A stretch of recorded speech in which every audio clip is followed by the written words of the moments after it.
21 the first time that I developed romantic feelings for a person of the same sex. He was a boy from my local writing group, down to earth, self-effacing, with a sense of humour that just barely concealed a kind of nervousness in the company of other people.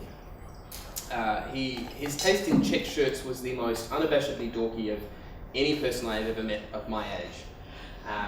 I just wanted to be around him all the time, and it must have showed because I was talking about him. My best friend said jokingly, "Christ, Sammy, why don't you just marry him already?" So I felt physically attracted to other males since the age of 10 years old. And in all that time, it had never twigged that I might be gay.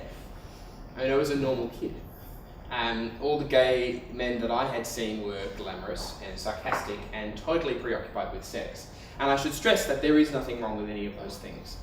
But I never encountered a gay person with whom I could personally identify. At my school, there were no openly gay role models, there was no discussion of homosexuality, there was nothing that could have counteracted the stereotypical images of what it meant to be gay that the media had put in my head.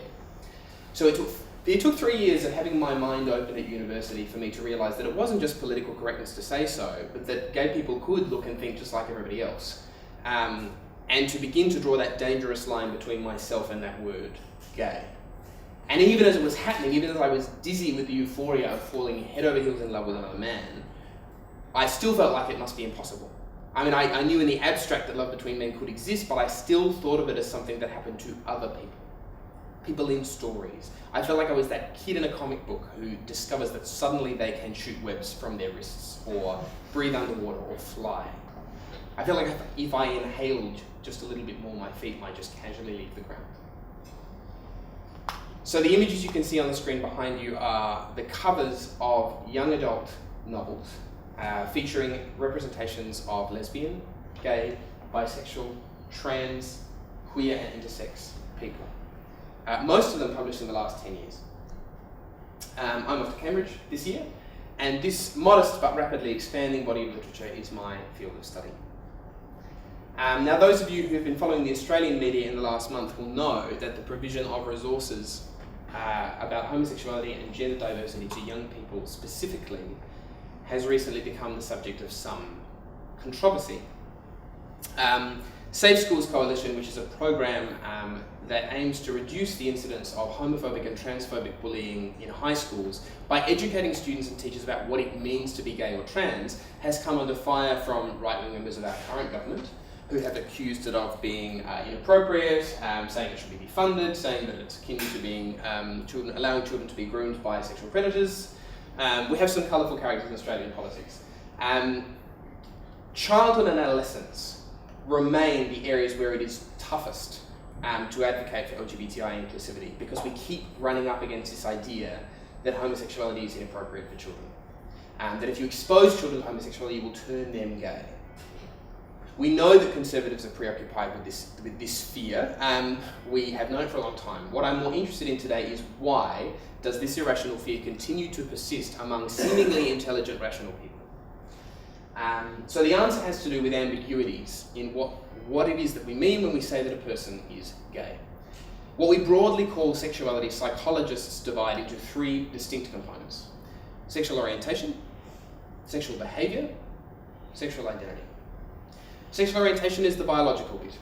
It's attraction to a particular sex, to multiple sexes, to no sexes.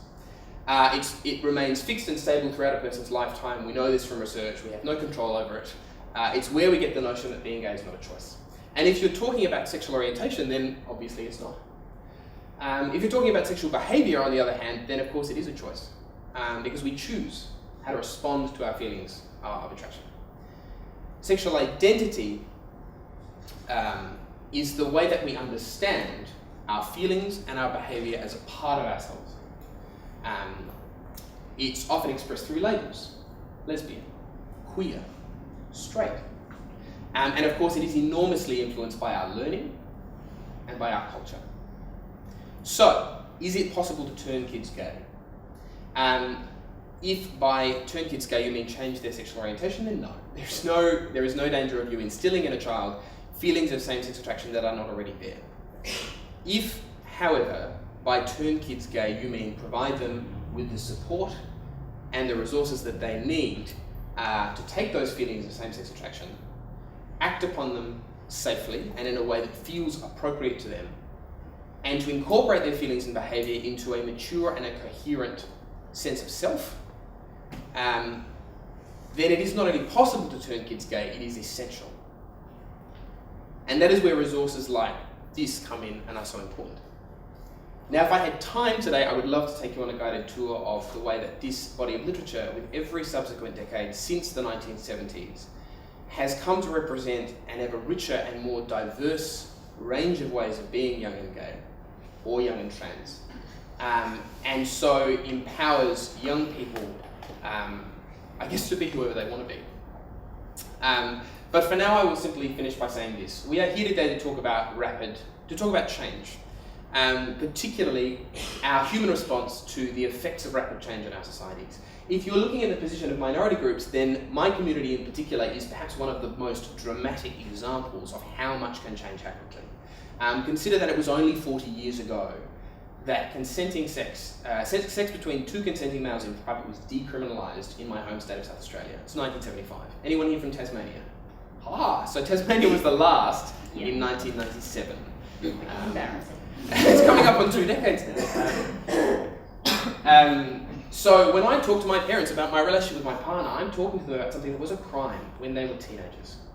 And today, not only is it legal, but we are this close to having same-sex relationships recognised by the Australian government as being of equal social value and equal social standing as heterosexual relationships, which, make no mistake, is exactly what legislating for same-sex marriage would represent.